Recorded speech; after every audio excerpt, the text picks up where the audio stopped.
నమస్తే, welcome to పోరాటగలం TV. నేటి వార్తా విశేషాలు.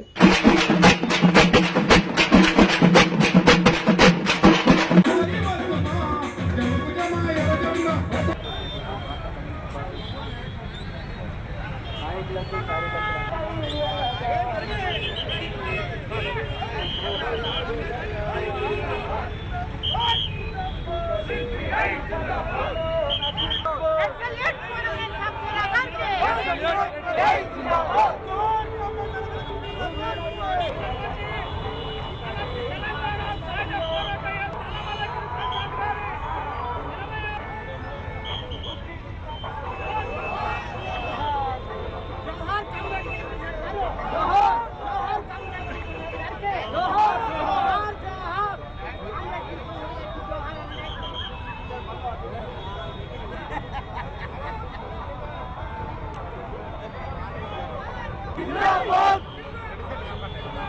सीपीआई जिंदाबाद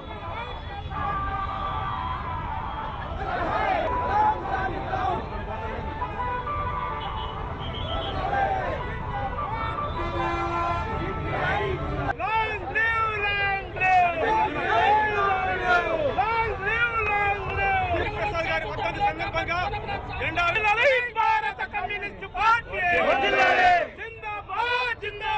सीपीआई जिंदाबाद है कांग्रेस नल्ला गिरी प्रसाद नल्ला गिरी प्रसाद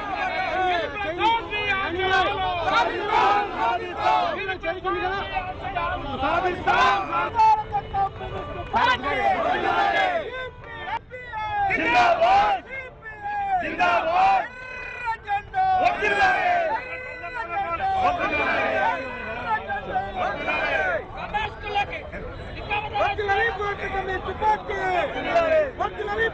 जिंदाबाद सीपीआई जिंदाबाद सीपीआई जिंदाबाद सीपीआई जिंदाबाद सीपीआई जिंदाबाद जिंदाबाद जिंदाबाद जिंदाबाद जिंदाबाद सीपीआई जिंदाबाद जिंदाबाद जिंदाबाद सीपीआई जिंदाबाद जिंदाबाद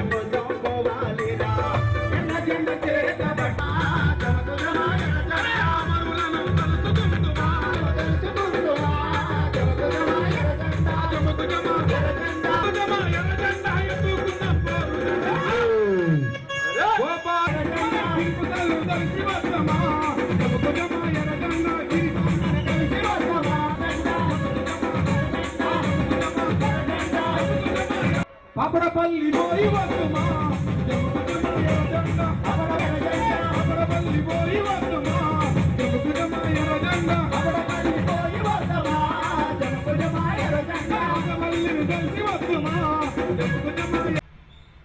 జోహార్ కామెంట్ నల్లమలగిరి ప్రసాద్ గారికి, జోహార్ అమర వీరులకు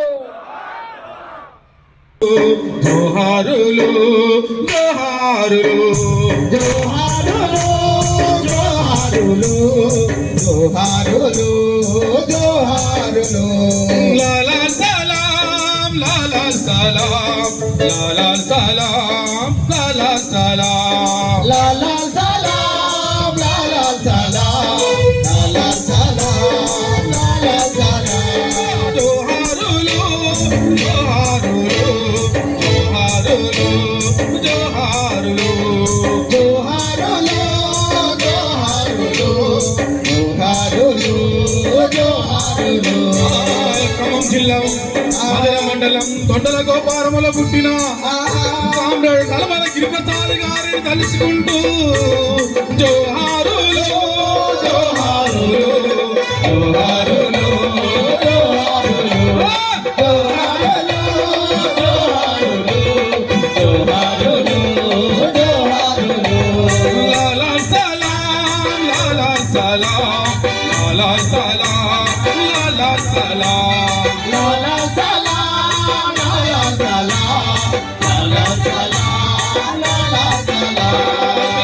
సాయుధ పోరాటంలో భూమి కోసం ముక్తి కోసం అమరులైన సిపిఐ అమరవీరులకు జోహారులు జోహారులు జోహారులు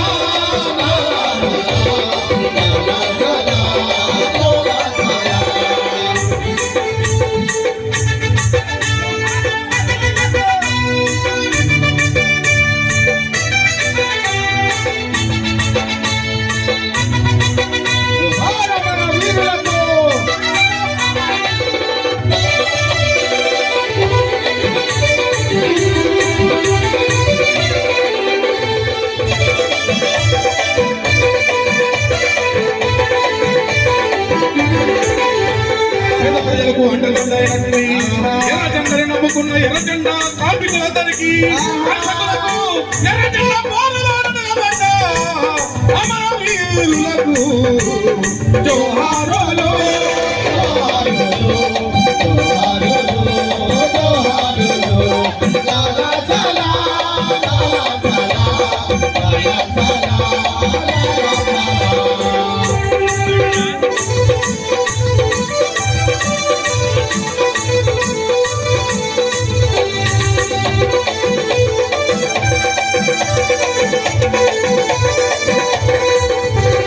ఆపడపల్లి ముద్దు బిడ్డ మహమ్మద్ రజమల్లి గారు పేద ప్రజల కోసం హార్నిషలు పనిచేసి ఈ కమ్యూనిస్ట్ పార్టీ జెండాను పట్టిన మహమ్మద్ రజమల్లి గారికి జోహారులు.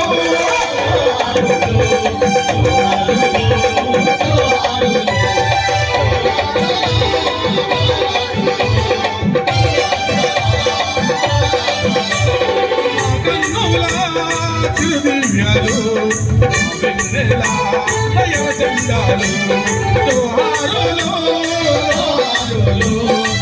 జోహారులు లాలా సలాం లాలా సలాం లాలా సలాం బిడ్డపోలు బిడ్డ రామరామ గారు కమ్యూనిస్ట్ పార్టీ కోసం ఆఫీసులు పనిచేసి సువిధానం పోరాడిన ఎర్ర జెండా బిడ్డలందరికీ జోహారులు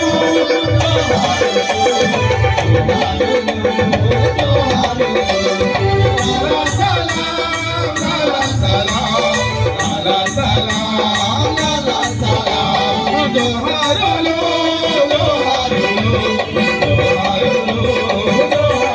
తెలంగాణ సాధిపడంలో పాల్గొన్నాడు. సక్సెస్ఫుల్గా అంటే చచ్చిబతికాడు. దాదాపు చచ్చిబతికిన లెక్క ఆయన చరిత్ర చదువుతుంటే.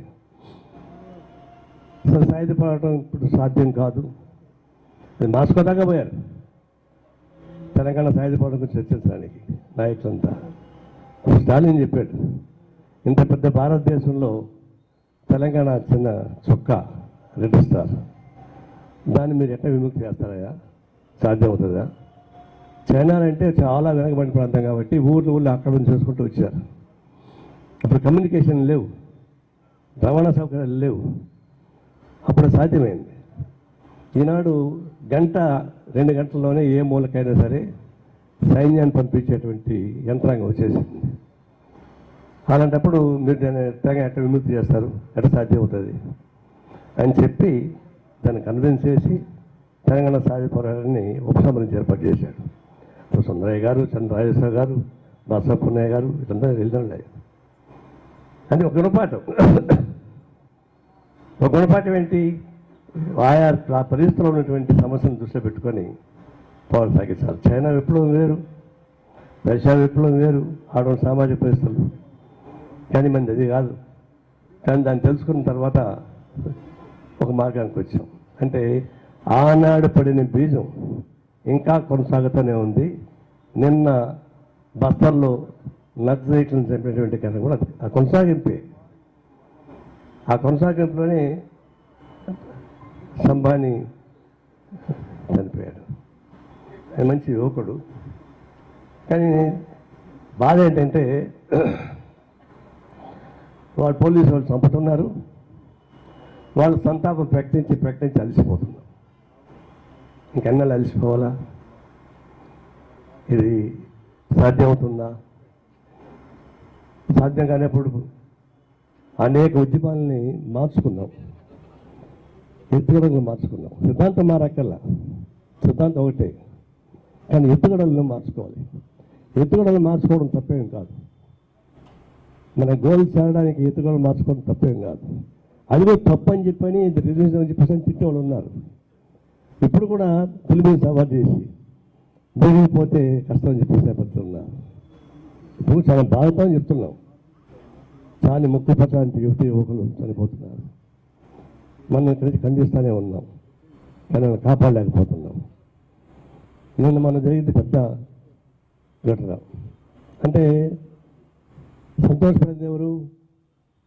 దేశమంతా బాధపడుతుంటే మోడీ అమిత్ షా ఇద్దరు సంతోషపడి చూసావా మా అని మీసాలు తిప్పారు. మీ మీసాలు ఏంటయ్యా, రోజుకి మీసాలు ఉంటాయి, మీకు మీసాలు ఉంటాయి, మీరు రోజుకు సమానం. ఏమని అంటున్నారు, 2026 కంతా నక్సలైట్స్ చూపు మాపుతూ ఉంటున్నారు. అంటే నక్సలైట్లు లేకుండా చేస్తూ ఉంటున్నారు. వ్యక్తులు చేసాము కానీ వారు నమ్మిన సిద్ధాంతం చేయగలరా? మార్క్సిజం లెనినిజం సిద్ధాంతం నమ్మారు, మేమంతా నమ్మాము, వాళ్ళు నమ్మారు. ఇది వాళ్ళ మార్గం వేరు, మా మార్గం వేరు. ఆ మార్గం తప్పని చెప్తున్నాం కానీ కన్విన్స్ కాలేదు. కానీ నమ్మిన సిద్ధాంతాన్ని మీరు చంపగలరా? ఇట్లాంటి అమిషాలు 100 మంది పుట్టినా కూడా ఒక వెంట్రుక కూడా పీకలేదు. మనుషులు చనిపోతారు, సిద్ధాంతం ఉంది, సిద్ధాంతం వల్ల పుడతారు జనం. ఒక వీడు మరణిస్తే 1000 మంది ప్రపంచం చెప్పేసి మాట పుడతారు తప్పని అవ్వదు. నేను ఈరోజు మళ్ళీ ఛాలెంజ్ చేస్తున్నా, నక్సలైట్స్ని మీరు ఎంత చంపినా ఆ ఉద్యమం ఆగదు, అది నడుస్తూనే ఉంటుంది, అభ్యవహారం పడుతూనే ఉంటుంది, అది ముందుకే పోతుంది. అయితే ఎత్తుగలు వాళ్ళు మార్చుకోవాల్సి వస్తుంది, తప్పదు, ఇంకో మార్గం లేదు. నేను నిర్మోహం చెప్తున్నా, వాళ్ళు ఎత్తుగలు మార్చుకోవాల్సింది. భయపడి మార్చుకోమని చెప్పడం లేదు. పాలక వర్గాలు చంపుతున్నారు కాబట్టి భయపడి మార్చుకోమని నేను చెప్పడం లేదు, మీరు వినాల్సిన పని లేదు. కానీ ఎత్తుగడలు అనేది సర్వసాధారణమైనటువంటి పాలసీ. అది భయపడడం కాదు, ఉన్నటువంటి పరిస్థితులు ఉపయోగించుకొని ముందుకు దానికి ఉపయోగపడేటువంటి ఎత్తుగడ మార్పులు చేసుకోమని కోరుతా ఉన్నాం. అదే సందర్భంలో బీజేపీని ఇచ్చేది ఏంటంటే, మీరు ఎంతమందిని విప్లవకాలను చెప్పినా ఆ సిద్ధాంతాన్ని చంపలేరు, మీ వల్ల కాదు. మీలాంటి వాళ్ళ ముందు ఈ జెండా ముందు ముందు పోయారు, మీరు ఒక లెక్క దానిలో పోయి. అయితే అమిత్ షా ఎవరు? Home minister. ఎట్ట బయటపడ్డాడు ఆయన? ఆయన క్రిమినల్, ఆయన నరహంతకుడు. హోమ్ మినిస్టర్గా ఉన్నప్పుడు ఆయన హత్య కేసు ముద్దాయి. ఆయన రాష్ట్రం నుంచి బహిష్కరించారు కోర్టే, అక్కడి నుంచి బయటకు వచ్చేసాడు. అయితే ఈయన కోర్టులో సాక్ష్యం నిరూపించుకోవడానికి 12 మందిని చంపించాడు. లాయర్లని, సాక్షుల్ని, కొంతమంది అధికారుల్ని, చివరికి లోయ లాంటి సిబిఐ జస్టిస్, సిబిఐ డైరెక్టర్ లోయ లాంటి వాళ్ళని చంపించాడు. 12 మందిని చంపినా తప్ప ఆయనకి సాక్ష్యాధారాలు లేకుండా పోయినాయి. ఆ పద్ధతిలో ఆయన నిర్దోషి అయినాడు తప్ప ఆయన నిర్దోషి కాదు. బహుశా మన రాజకీయ చరిత్రలో అంత పెద్ద క్రిమినల్ హోమ్ మినిస్టర్ కావడం అనేది చాలా అవమానకరమే. ఇంకా వాళ్ళు ఎట్ట మాట్లాడతారు, ఇక అట్టగా మాట్లాడతారు. ఈయన పొలిటికల్ క్రిమినల్ అయితే ఆయన ఫిజికల్ క్రిమినల్. ఇప్పుడు ఏం చెప్పేది ఏంటంటే, నక్సలిజాన్ని మీరు చూపాపుతామని చెప్తా ఉన్నారు కదా, మరి టెర్రరిస్టులు ఏం చేస్తున్నారు? టెర్రరిస్టులను ఏమేమి చేయగలుగుతున్నారు? మళ్ళీ వాళ్ళతో చర్చిస్తున్నారు కదా. అదే చేస్తే ట్రంప్ చెప్పాడు కాబట్టి అంటున్నారు. అంటే నక్సలైట్స్తో చర్చించడం మీకు సిద్ధంగా లేరు. నక్సలైట్ మేము శాంతి చర్చకు సిద్ధం అని చెప్పినా కూడా మేము అంగీకరించేది లేదు అంటున్నారు. మరి టెర్రరిస్టులతో మీరు రాజీ పడుతున్నారు. ఇప్పుడు ఏమంటాడు, పాకిస్తాన్ని మోకాళ్ళపై నిలబెట్టాం మేమని చెప్పి నరేంద్ర మోడీ చెప్తున్నాడు. నేనంటున్నాను, నీవు ట్రంప్ ముందు మోకాళ్ళు వెళ్ళి ఆయన పాదాలు పట్టుకుంటున్నావు. అవును, నిజాన్ని చెప్పండి. ట్రంప్ డిక్టేట్ చేశాడు అక్కడి నుంచి, యుద్ధం ఆపండి అంటే ఆపుతున్నారు. ఆపకపోతే ఆర్థిక నిబంధనలు పెడతామని చెప్తున్నారు, ఆన్సర్ పెడతామని చెప్తున్నాడు. ఒకవైపునేమో ఆయనేమో ఇంటర్నేషనల్గా ఆన్సర్ పెట్టి ఆ దబాయిస్తుంటే, హోమ్ మినిస్టర్ ఏమో మిమ్మల్ని చంపేస్తాం మా మాట అనకపోతే చెప్తా ఉన్నాడు. అంటే ఇదే రాజకీయాలు అంటే? రాజకీయ, ఆర్థిక, సాంఘిక సమస్యలు పరిష్కారం చేసుకోవడానికి ఉపయోగపడే రాజకీయ ఆయుధ పట్టుంది. మీ సిద్ధాంతం మీకు ఉండొచ్చు, ఏ సిద్ధాంతం అయినా సరే మీరు నమ్మిన సిద్ధాంతం ఎవరైతే ఉన్నారో వాళ్ళని చంపేస్తామని చెప్పేసి నేను చెప్పడం అంటే అది రాజకీయ పార్టీ కాదు, అదొక ఫ్యాసిస్ట్ పార్టీ. మేము ఊరికెళ్ళా ఇది ఫ్యాసిస్ట్ పార్టీ అని చెప్పి. ఫ్యాసిజం అనేది మన దేశం ఎందుకు ఉందంటే పైకి కనపడిపోయినా ఇదే చూస్తుంటే కనిపిస్తూ ఉంది. ఇప్పుడు ఎంతవరకు వచ్చింది? మనకు భారతదేశానికి ప్రపంచంలో గుర్తింపు ఉంది. శ్రీమతి ఇందిరాగాంధీ నేపుడు మొదలుకొని ఇప్పటిదాకా అలాంటి గుర్తింపు ఉన్నటువంటి భారతదేశ ఔన్నత్యం తీసుకెళ్ళి ట్రంప్ మొదలు పెడతా ఉన్నాడు. ఇప్పుడు ఇక్కడి నుంచి పిల్లలు చదువుకున్నారు. ఆ చదువుకోవడానికి తల్లిదండ్రులు ఖర్చు పెట్టాం, ప్రభుత్వం కూడా ఖర్చు పెట్టింది. ఒక ఇంజనీర్ చదవాలంటే ప్రభుత్వం కూడా ఖర్చు పెడుతుంది, మనం ఖర్చు పెడతాం. తర్వాత అమెరికాకి పోయారు, ఉద్యోగాలు చేస్తున్నారు, ఆ ట్యాక్స్ కడుతున్నారు. వాళ్ళు సంపాదించిన ట్యాక్స్ కడుతున్నారు, 40% ట్యాక్స్ అడగట్టేది. ట్యాక్స్ కట్టి మిగిలిన డబ్బుల్ని వాళ్ళ ఇంటికి కుటుంబాలకి చేసిన అప్పులకు పంపిస్తున్నారు. ఇప్పుడు ఏమంటున్నాడు, జూలై నుంచి మీరు పంపించే దానిలో 5% మేము కట్ చేస్తూ ఉంటున్నాడు. అంటే ట్యాక్స్ పెయిడ్ అమౌంట్, అది ట్యాక్స్ కట్టిన అమౌంట్ కూడా నేను మళ్ళీ 5% మీకు ఫైన్ వేస్తున్నాను అంటున్నాడు. అంటే ఈ దేశానికి పంపడానికి వీల్లేదని. ఎవరికి పంపిస్తున్నారు? వాళ్ళ తల్లిదండ్రులకు పంపిస్తున్నారు, వాళ్ళు చదువులకు అప్పులకు పంపిస్తున్నారు, బ్యాంకులకు కడుతున్నారు, అంతా ఇంత సోషల్ లిబరల్ని ఉపయోగిస్తున్నారు. ఇంత ఘోరాతి ఘోరమైన స్టేట్మెంట్ ఇస్తే మరి ఆజానుబాహుడు మోడీ ఒక్క మాట అన్నాడా? నా భారతదేశ ప్రజానికానికి ఇబ్బంది పెడతానికి ఒక మాట అన్నాడా? అనలేకపోయాడు. అనకపోగా ఆయన నోరు తెరవడం లేదు. అంటే ఈ భారతదేశ ఔన్నత్యానికి ఉపయోగపడేటువంటి ప్రధానమంత్రి లేదా ట్రంప్కు ఊడిగం చేసేటువంటి బానిస అని తెలుసుకోవాల్సి వస్తుంది. ట్రంప్ కూడా చేసే బానిసే. ఇప్పుడు అనేక పద్ధతుల్లో చర్చలు జరుగుతాయని చెప్తున్నారు. నేను చెప్పేది ఒకటే, ఈ దేశంలో వామపక్ష ఉద్యమం మలబడకపోతే ఇదే ఇట్లా జరుగుతాయి. రాజ్యాంగానికి ఎవరు ప్రమాదకారి? కమ్యూనిస్టు నక్సలైట్లు రాజ్యానికి ప్రమాదకారి. రాత్రి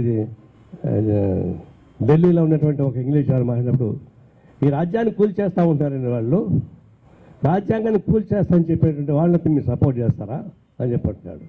ఈ రాజ్యాంగాన్ని ఎవరు కూలుస్తున్నారు ఇప్పుడు? కమ్యూనిస్టులా?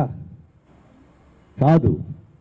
ఈ రాజ్యాంగానికి ప్రమాదకారి ఎవరన్నా ఉంటే బీజేపీ ప్రభుత్వమే.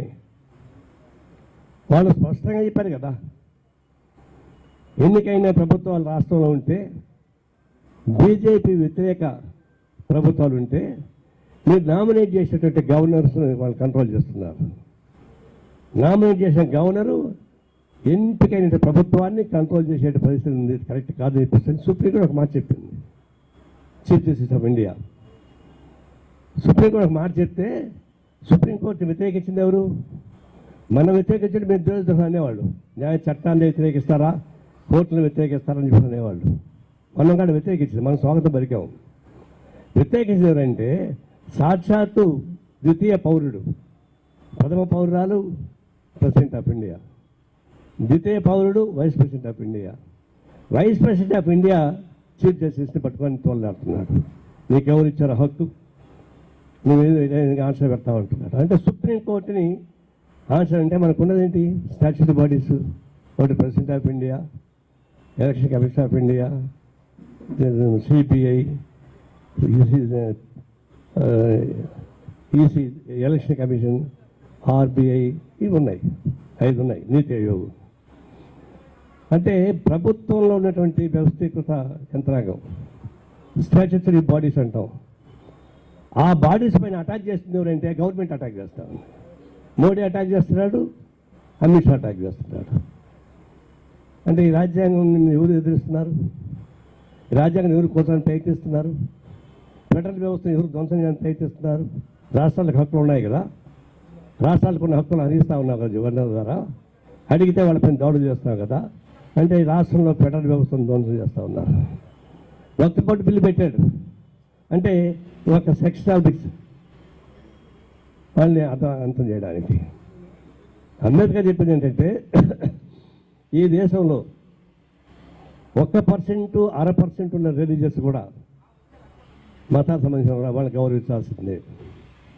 ఏమన్నా పర్సెంట్కి వెళ్ళలేదు. అటుంటే దేశం ఐక్యంగా ఉంటుంది, లేకుంటే దేశం వాళ్ళు విడిపోతుంది. పాకిస్తాన్ మధ్య దగ్గర ఉంటుంది, జమ్మూ కాశ్మీర్ మేము సపరేట్ పోవాలంటున్నారు, ఈశాన్య రాష్ట్రాలు వెనక్కి సపరేట్ దేశం కావాలంటున్నారు, పంజాబ్ ఖలిస్తాన్ సపరేట్ దేశం కావాలంటున్నారు, దక్షిణ భారతదేశం సపరేట్ దేశం కావాలంటున్నారు. ఇది సంతృప్తి పరచబడే దేశం ఒకటిగా ఉందని చెప్పారు. ఇప్పుడు ఈయన ఓట్ల కోసం పదవిని కాపాడుకోవడానికి దేశ విచ్ఛిన్నమైనా పర్వాలేదు నేను గెలవాలని చెప్పేసి ఒక పెట్టుకున్నాడు. అందుకే ముస్లిం మైనారిటీకి ఇబ్బంది పడే పద్ధతుల్లో వక్త్ బోర్డు బిల్లు చేసి పెట్టాడు. ఫెడరల్ వ్యవస్థను ధ్వంసం చేసే పద్ధతిలో ఒక ఓటు ఒక నాయకుడు చేసి పెడతా ఉన్నాడు. అంటే దేశం ఎట్టమైనా పర్వాలేదు. ఇది చాలా ప్రమాదం వచ్చింది. అందులో ఈ దేశానికి ఈ రాజ్యాంగానికి ఏదైనా ప్రమాదం ఉంటే కమ్యూనిస్టుల వల్ల కాదు, నక్సలైట్ వల్ల కాదు, స్వయాన మనం ఎన్నుకున్నటువంటి ప్రధానమంత్రి మోడీ, హోమ్ మినిస్టర్ అమిత్ షా వీళ్ళ వల్లనే ప్రమాదం ఉంది. రాజ్యాంగానికి జనం అయిపోయింది లేదు. అందుకే జనం ఒకటి కావాలి. ఇంకా జనంలో ఉద్యమాన్ని నిర్మించాలి. సాధ్యం కాదు. అందుకే ప్రజా ఉద్యమం కావాల్సిన కోరుతా ఉన్నాం. అంటే కమ్యూనిస్ట్ ఏకం కావాలని కోరుతున్నాం. నక్సలైట్లు కూడా మీరు జనసేవతలను కలవండి, పోరాటం సాగిద్దాం. ఈ పిశాచి ప్రభుత్వాన్ని రక్షణ ప్రభుత్వాలు అంతం చేద్దామని కోరుతా ఉన్నాం. ఇప్పుడు కొత్తగా ఒక బిల్లు వచ్చింది, క్యాస్ట్ సెన్సెస్. తెలంగాణలో చేశారు. భారతదేశం మొత్తం చేయాలని కేంద్ర ప్రభుత్వం నిర్ణయించింది. మా ఉద్దేశం ఏంటంటే క్యాస్ట్ సెన్సెస్ అంటే కుల వివరాలు ఏమంటారు తెలుగులో, కులగణన జరగాల్సిందే. అయితే దానికి టైం బౌండ్ ఎక్కడ, కాలపరిమితి ఎక్కడ, కాలపరిమితి పెట్టాలా. మా డిమాండ్ ఏంటంటే 2029లో పార్లమెంట్ ఎన్నికలు జరగబోతూ ఉన్నాయి, అసెంబ్లీ ఎన్నికలు జరుగుతాయి. 2029 కంతా కులగణన కావాలి. చట్టసభల్లో, అసెంబ్లీలో, పార్లమెంట్లో కూడా బీసీలు పోటీ చేసే హక్కు కల్పించబడాల్సిందే. అది లేకుండా సాధ్యం కాదు. వీళ్ళు ప్రకటించి ఊరుకుంటూ కుదరదు. ఎందుకంటే మెజారిటీ, అబ్సల్యూట్ మెజారిటీ బీసీస్ ఈ దేశంలో ఉండేది. అంటే వాళ్ళ చట్టసభలు ఎక్కడో, పార్లమెంట్లో ఎవరున్నారు, అసెంబ్లీ ఎవరున్నారు? ఎస్సీ రిజర్వేషన్ ఉంది కాబట్టి, ఎస్టీ రిజర్వేషన్ ఉంది కాబట్టి వాళ్ళు ఉన్నారు తప్ప మరి బీసీలు ఎక్కడున్నారు? చట్టసభలో ప్రాంతీయ లోకల్ బాడీస్ ఉన్నారు.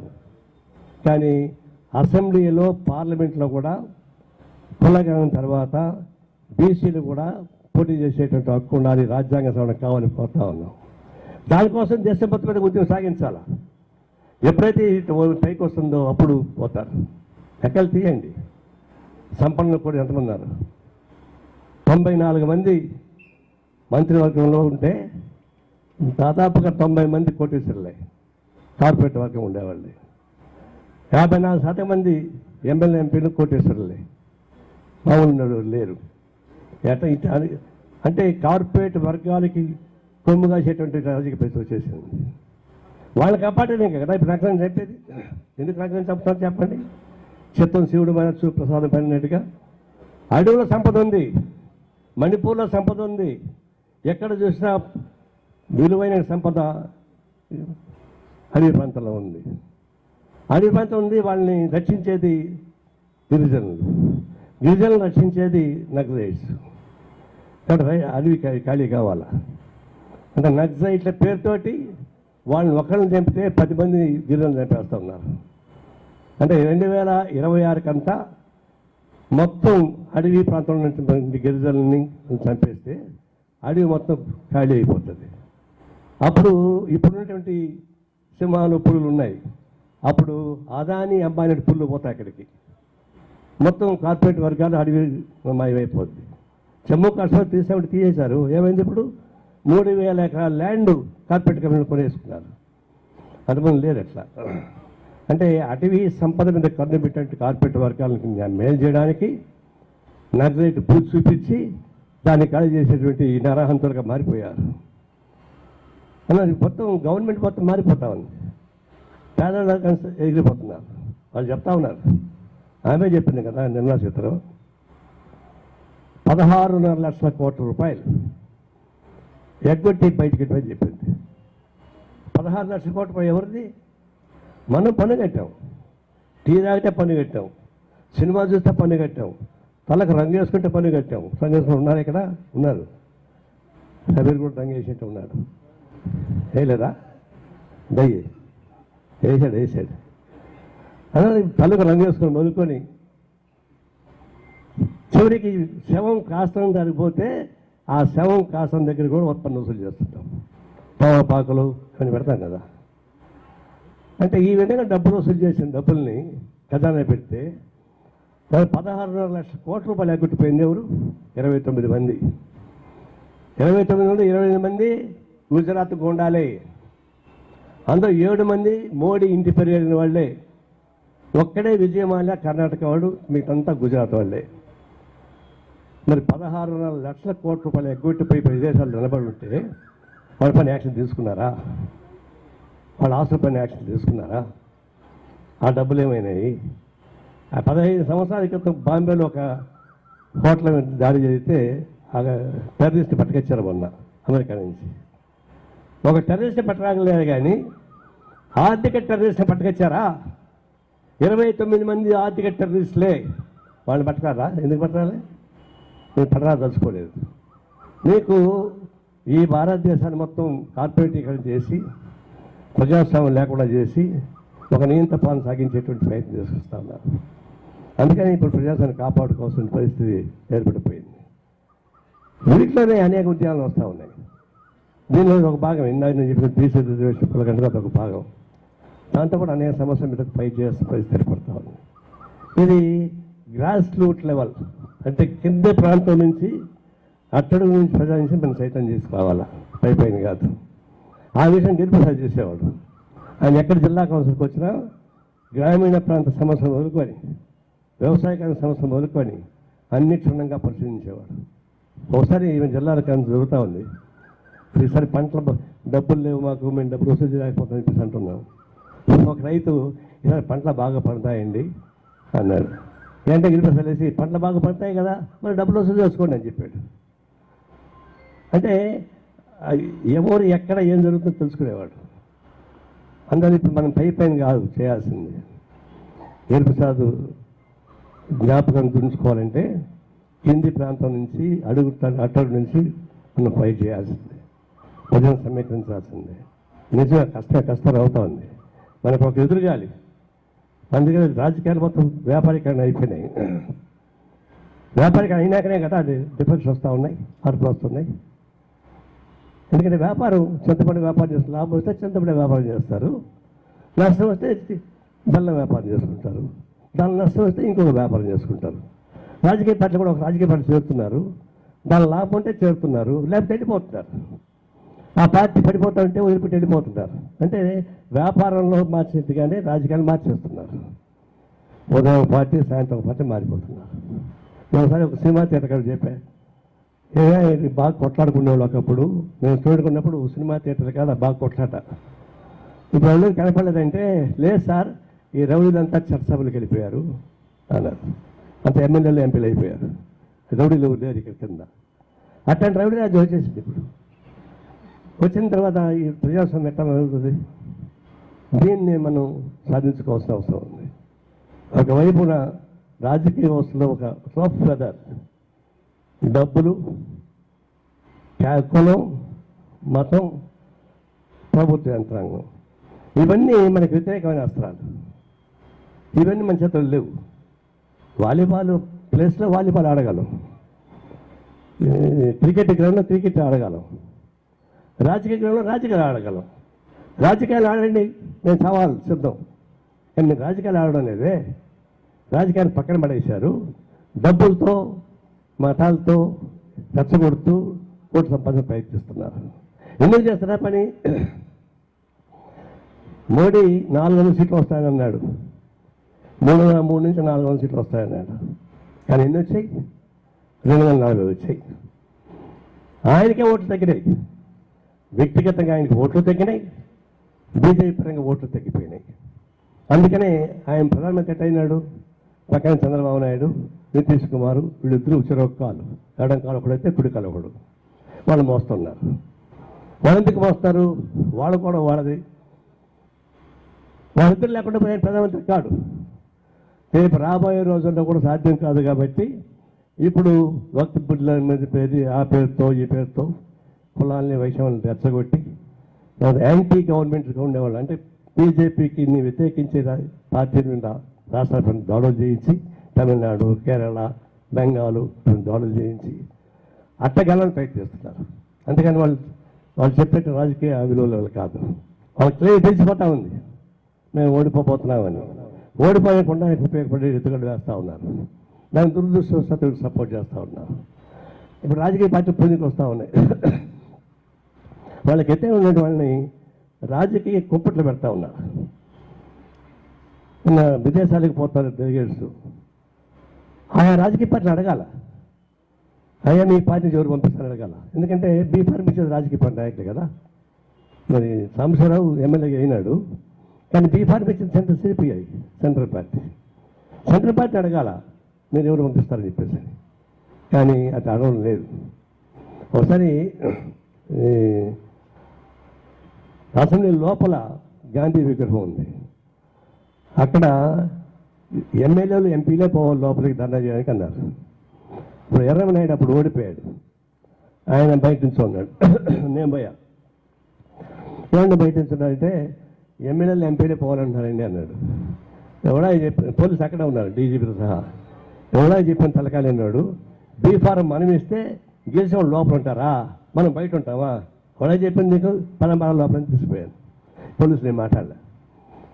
అంటే పార్టీ నాయకులు అడగకుండా వాళ్ళే నామినేట్ చేస్తారు. కాంగ్రెస్ పార్టీ వాళ్ళు అడిగారా? శ్రీధర్ నామినేట్ చేశారు. మమతా బెనర్జీ పార్టీ అడగలే, నామినేట్ ఆమె ఒప్పుకోలేదు, తిరస్కరించింది. అంటే రాజకీయ ప్రజాస్వామ్యాన్ని కూడా కూని చేస్తూ ఉన్నారు. ప్రజాస్వామ్యాన్ని కూని చేయడం కాదు, ఆయా రాజకీయ పార్టీల్లో కూడా ప్రజాస్వామ్యాన్ని కూని చేసి బయటకు వచ్చేసారు. ఇప్పుడు మహారాష్ట్రలో పార్టీని గెలిచారు, శివసేన గెలిచారు, తర్వాత శరద్ పవార్ పార్టీని గెలిచారు, తమిళనాడు డిఎంకే పార్టీ గెలిచారు. ఇప్పుడు టీఆర్ఎస్ పార్టీని చేస్తానికి ప్రయత్నిస్తున్నారు. వచ్చింది కదా గొడవ, కవితమ్మ గొడవ వచ్చింది కదా. అంటే ఏంటి? ఆ రాజకీయ పార్టీల్లో ఆ పార్టీ కుటుంబంలో కూడా చిచ్చు పెట్టాలి. చంద్రబాబు నాయుడికి ఒకే కొడుకు కాబట్టి బతికిపోయినాడు.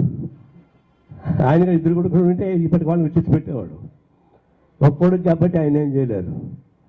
ఇద్దరు కొడుకున్న చోట చిచ్చు పెట్టారు, బీహార్లో చిచ్చు పెట్టారు, అన్నదమ్ములు తీర్చారు, మహారాష్ట్ర తీర్చారు. అంటే అంతర్గత రాజకీయ ప్రజాస్వామ్యాన్ని కూల్చేటువంటి నైతిక స్థాయికి వచ్చేసింది. ఇప్పుడు ఏమవుతుందో చూడాల. ఇదంతా కూడా పార్టీల మీద కాన్సన్ట్రేషన్ కన్నా ఆ పార్టీలను విభజించి ధ్వంసం చేయాలని ప్రయత్నం చేస్తున్నారు. ఇవన్నీ చూసినప్పుడు నైతిక విలువలు పడిపోయేటువంటి స్థాయిలో గవర్నమెంట్ ఉంది. సకల నైతిక విలువలను తొంగలు దొక్కి మేము గెలవాల్సిందే అనేటువంటి పద్ధతుల్లో చేస్తారు. దుర్యోధనుని భీముడు ఎట్టగొట్టాడు? యుద్ధ తంత్రంలోకి వెళ్ళలేదు, కొట్లే. రాముడు ఎట్ట చంపాడు రావణాసురుడిని? యుద్ధ తంత్రం చంపలే, యుద్ధ అనైతిక విధానంలో చంపాడు. తొడల కింద కొట్టకూడదు, తొడల మీద కూడా చంపాడు అర్జునుడు. అంతేనా? దుర్యోధనుని చంపకూడదు, బొడ్డుకి పైన కొట్టాల. అధర్మం. సత్యసాటి దాక్కుని కదా రాముడు కొట్టింది రావణాసురుడిని. బహుశా వీళ్ళు దాని ఎగ్జాంపుల్ తీసుకుంటున్నారేమో. రాముడు, శ్రీకృష్ణుడు, లేదంటే అర్జునుడు తీసుకున్నటువంటి అధర్మ యుద్ధాన్ని మేము అమలు చేస్తామని చెప్పచ్చు. చెప్పకుండా చెప్తారు పోరాని చెప్పేవాళ్ళు. ఇవన్నీ కూడా కలియుగ రాష్ట్రం దేశంలో, ప్రజాస్వామ్య రాష్ట్ర దేశంలో ఇలాంటివి చేయడం అనేది చట్ట విరుద్ధమైంది, వ్యతిరేకమైంది, అనైతికమైంది. దీన్ని ఎరుగుడు ఒకటే, ఉద్యమం బలపడాల్సిందే. వామపక్ష ఉద్యమం బలపడాలా. ఏదో పార్టీ ఉద్యమం అంటే మనకే లాభం. టీడీపీ బలంగా ఉంటే ఉపయోగపడుతుందా? అందులో వైసీపీ ఉంది, ఇప్పుడు టీడీపీ వచ్చింది. తేడా ఏముంది? ఇప్పుడు టీఆర్ఎస్ పోయి ఇప్పుడు కాంగ్రెస్ పార్టీ వచ్చింది. ఏం తేడా కనిపిస్తుంది? వాళ్ళ బూటుల్లో కాలు పెడుతున్నారు, వాళ్ళ చెప్పులో కాలు పెట్టుకుని పోతారు తప్పితే అంతకన్నా మీకేం కనపడలే. కాబట్టి వామపక్ష ఉద్యమం బలోపేతం కావడానికి అందులో ఒకటి కావాలి, సిపిఎం ఒకటి కావాలి. ఆ సిపిఎం ఒకటి కావాలంటే సిపిఎంలో కొంచెం ఇబ్బంది వస్తుంది. ఏం ఇబ్బంది పడబాకండా, మిమ్మల్ని ఏమరు అనరు అంటే అప్పుడు ఎర్రజెండా మంది, ఎర్రజెండా కలుసుకొని తప్పే ఉంది. మీ ఇంటి రమ్మంటే వస్తాం, మీరు మా ఇంటి రమ్మంటే రండి, కలుద్దాం. ముందు మనం కలిస్తే అప్పుడు మిగతా లెఫ్ట్ వాళ్ళకి ఉత్తేజం వస్తుంది. లెఫ్ట్ ఉత్తేజం వస్తే డెమోక్రటిక్ ఫోర్సెస్కి ప్రజాస్వామ్య బలం వస్తుంది. ప్రజాస్వామ్యానికి బలం వస్తే కింద ప్రజానీకానికి బలం వస్తుంది. అందరూ విజృంభిస్తే ఈ మోడీ వీళ్ళు కూర్చొని గాల్లో పోతారు. ఆ ఉద్యమం కలిసి అవడాన్ని ఈ గిరిప్రసాద్ గారి 29వ సంతాప సందర్భంగా నేను విజ్ఞప్తి చేసేది వామపక్ష యోధులు ఒకటి కావాల్సిందే, నక్సలైట్తో సహా ఏమైనా మొత్తం ఒక కాళ్ళ మీద రావాల్సిందే. వస్తే ప్రజాస్వామ్యవాదులు లైకోదులు వస్తారు, ఈ దేశాన్ని కాపాడుకుంటాం. కాపాడుకుండా వదిలిపెట్టే ప్రసక్తి లేదు. అందుకోసం కలిసి రావాల్సిన కొత్త సెలవు తీసుకుంటా ఉన్నాం. ఇంకా కొనసాగుతూనే ఉంది. నిన్న బస్తర్లో నక్సలైట్లను చంపినటువంటి కథ కూడా ఆ కొనసాగింపే. ఆ కొనసాగింపులోనే సంబాని చనిపోయాడు. ఆయన మంచి యువకుడు. కానీ బాధ ఏంటంటే వాళ్ళు పోలీసు వాళ్ళు చంపుతున్నారు, వాళ్ళు సంతాపం ప్రకటించి అలసిపోతున్నారు. ఇంకెన్నాళ్ళు అలసిపోవాలా? ఇది సాధ్యమవుతుందా? సాధ్యం కానప్పుడు అనేక ఉద్యమాలని మార్చుకున్నాం, ఎత్తుగడలను మార్చుకున్నాం. సిద్ధాంతం మారక్కల్లా, సిద్ధాంతం ఒకటే, కానీ ఎత్తుగడలను మార్చుకోవాలి. ఎత్తుగడలు మార్చుకోవడం తప్పేం కాదు. మన గోల్ చేరడానికి ఎత్తుగడలు మార్చుకోవడం తప్పేం కాదు. అదిగో తప్పు అని చెప్పని రిలీజ్ అని చెప్పేసి తిట్టే వాళ్ళు ఉన్నారు. ఇప్పుడు కూడా తెలుగు సవాల్ చేసి జరిగిపోతే కష్టం అని చెప్పేసి నేపథ్యంన్నారు. ఇప్పుడు చాలా బాధతో చెప్తున్నాం. చాలా ముఖ్యపరచాలంటే యువకులు చనిపోతున్నారు. మనం ఇక్కడి నుంచి ఖండిస్తూనే ఉన్నాం, కానీ మనం కాపాడలేకపోతున్నాం. నిన్న మన జరిగింది పెద్ద ఘటన. అంటే సంతోషపడింది ఎవరు? దేశంతా బాధపడుతుంటే మోడీ, అమిత్ షా ఇద్దరు సంతోషపడి చూసావా మా అని మీసాలు చెప్పారు. మీ మీసాలు ఏంటయ్యా? రోజుకి మీసాలు ఉంటాయి, మీకు మీసాలు ఉంటాయి, మీరు రోజుకు సమానం. ఏమని అంటున్నారు? 2026 కంతా నక్సలైట్స్ అని మాపుతూ ఉంటున్నారు. అంటే నక్సలైట్లు లేకుండా చేస్తూ ఉంటున్నారు. వ్యక్తులు చేయొచ్చేమో, కానీ వారు నమ్మిన సిద్ధాంతం చేయగలరా? మార్క్సిజం లెనినిజం సిద్ధాంతాన్ని నమ్మారు, మేమంతా నమ్మాము, వాళ్ళు నమ్మారు. ఇది వాళ్ళ మార్గం వేరు, మా మార్గం వేరు. ఆ మార్గం తప్పని చెప్తున్నాం, కానీ కన్విన్స్ కాలేదు. కానీ నమ్మిన సిద్ధాంతాన్ని మీరు చంపగలరా?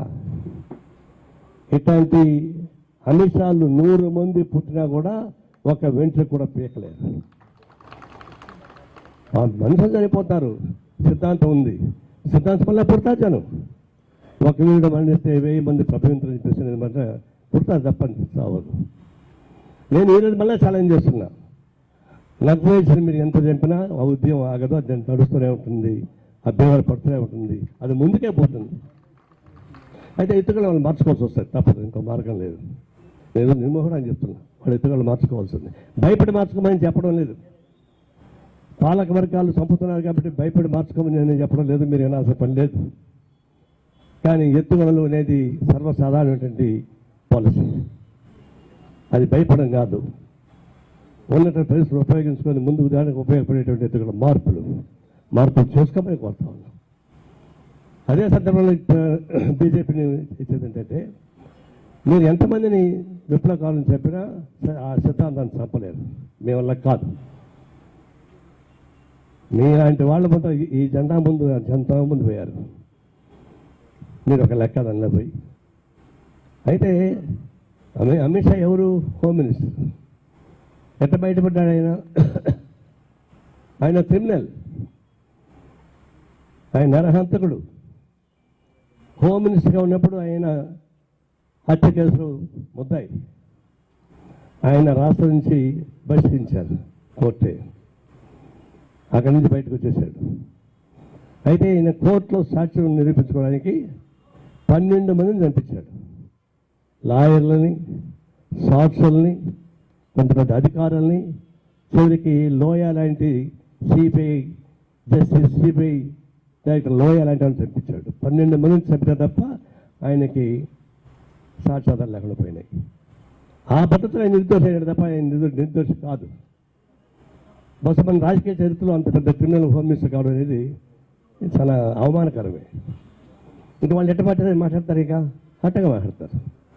ఈయన పొలిటికల్ క్రిమినల్ అయితే ఆయన ఫిజికల్ క్రిమినల్. ఇప్పుడు ఏం చెప్పేది ఏంటంటే, నక్సలిజాన్ని మీరు తూపాపుతామని చెప్తా ఉన్నారు కదా, మరి టెర్రరిస్టులు ఏం చేస్తున్నారు? టెర్రరిస్టులను ఏమి చేయగలుగుతున్నారు? మళ్ళీ వాళ్ళతో చర్చిస్తున్నారు కదా. అదే చేస్తారంటే ట్రంప్ చెప్పాడు కాబట్టి అంటున్నారు. అంటే నక్సలైట్స్తో చర్చించడం నేను సిద్ధంగా లేరు.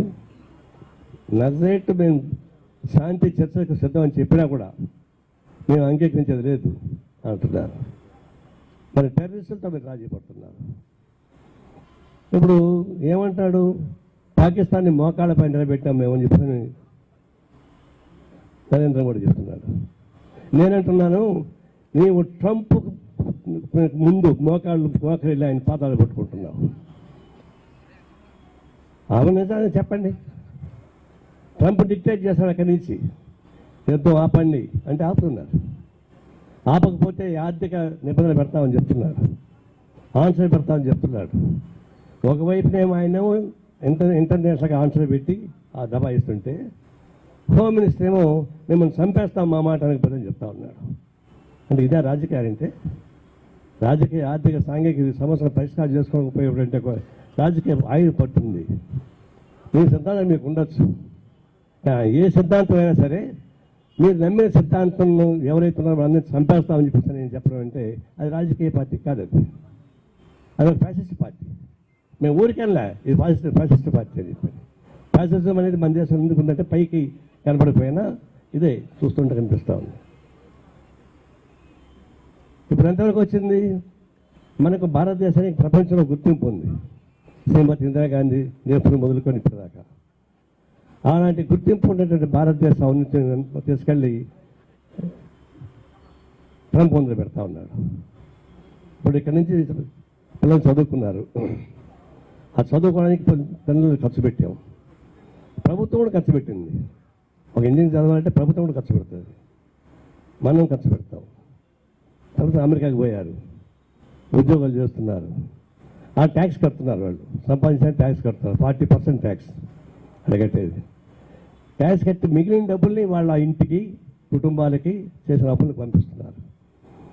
ఇప్పుడు ఏమంటున్నాడు, జూలై నుంచి మీరు పంపించే దానిలో 5% మేము కట్ చేస్తూ ఉంటున్నాడు.